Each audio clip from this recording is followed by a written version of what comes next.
मध्य प्रदेश के समस्त कर्मचारियों के लिए पदोन्नति को लेकर बड़ी अपडेट सामने निकल कर आ रही है।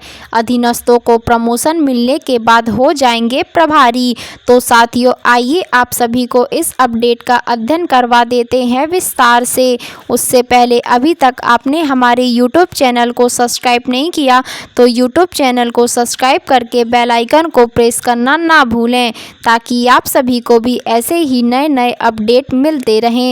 मध्य प्रदेश में प्रस्तुत पदोन्नति नीति को लेकर हाल ही में बड़े विवाद उत्पन्न हुए हैं। विशेषकर अधीनस्थ कर्मचारियों को प्रमोशन मिलने के बाद उन्हें प्रभारी के रूप में कार्य करना होगा, जिससे उनकी कार्य क्षमता पर प्रभाव पड़ सकता है।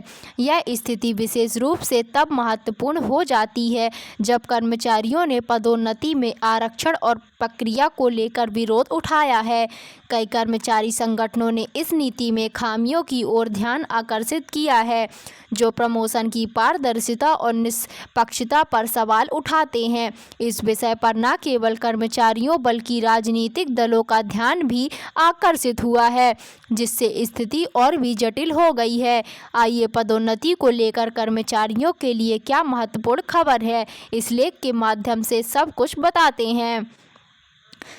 मध्य प्रदेश में पदोन्नति में आरक्षण और प्रक्रिया को लेकर लगातार विरोध के स्वर सामने आ रहे हैं। अब कर्मचारी संगठनों ने एक बड़ी पदोन्नति नीति में कमी को उजागर किया है। मामला प्रभारी पद से संबंध रखता है। दरअसल जब प्रदेश में 9 साल से पदोन्नति नहीं हो रही थी, तब तत्कालीन शिवराज सरकार ने प्रभारी पद लेकर अधिकारियों और कर्मचारियों को जिम्मेदारी सौंपी थी। सरकार ने यह कदम इसलिए उठाया ताकि कामकाज में बाधा न आए।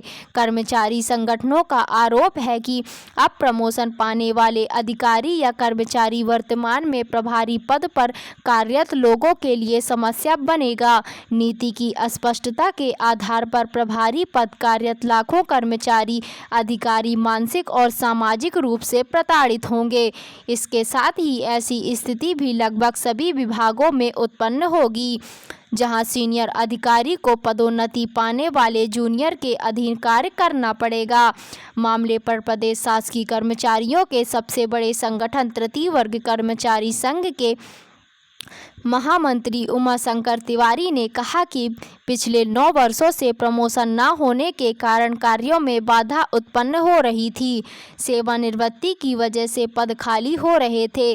तब पूर्व मुख्यमंत्री शिवराज सिंह चौहान ने प्रभारी के रूप में कार्यभार देकर इस समस्या का समाधान निकाला था। सभी विभागों में प्रभारी बनाए गए थे और यह प्रभार का पद भी संबंधित विभागों में वरिष्ठता के आधार पर किया गया। प्रदेश में लाखों की संख्या में प्रभारी पद पर कर्मचारी अधिकारी कार्यरत हैं। अब पदोन्नति नियम लागू होने के बाद रोस्टर का उल्लंघन होगा। इसमें सामान्य वर्ग के कर्मचारी अधिकारी सबसे अधिक प्रभावी होंगे।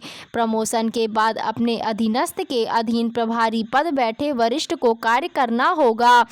पहले से ही आर्थिक दृष्टि से नुकसान झेल रहे प्रभारी अधिकारी कर्मचारी मानसिक रूप से पीड़ित होंगे और उनकी सामाजिक प्रतिष्ठा भी कम होगी। सरकार के पदोन्नति नियम में सबसे बड़ी विसंगति है।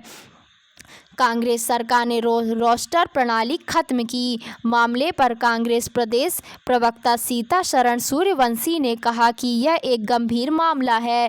पदोन्नति नीति में विसंगतियों के कारण कर्मचारी वर्ग में आक्रोश प्राप्त है और प्रदेश भर में आंदोलन भी हो रहे हैं। उन्होंने कहा कि सरकार ना तो संविधान का पालन करती है और ना ही प्रावधानों का। रोस्टर प्रणाली को भी सरकार ने समाप्त किया है।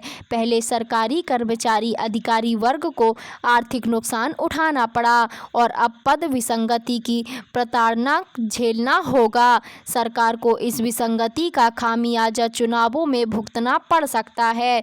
बीजेपी प्रावधानों का पालन सभी को करना होगा। बीजेपी प्रदेश प्रवक्ता अजय सिंह यादव ने दावा किया कि पदोन्नति नियम के कारण प्रभारी पद पर कार्यरत कर्मचारियों अधिकारियों को किसी प्रकार की दिक्कत नहीं होगी। सभी को प्रावधानों का पालन करना होगा। प्रदेश में 5 लाख से अधिक कर्मचारी अधिकारी पदोन्नति प्राप्त करेंगे। लंबे समय से पदोन्नतियां का यह उलझा मामला मोहन सरकार ने सुलझाया है। मामले पर राजनीति कर रही कांग्रेस ने सरकार में रहते हुए कभी भी कर्मचारियों अधिकारियों के हित में कदम नहीं उठाए। तो साथियों, आई होप आपको ये अपडेट पसंद आई होगी। तो चैनल को लाइक, सब्सक्राइब एंड शेयर जरूर करें।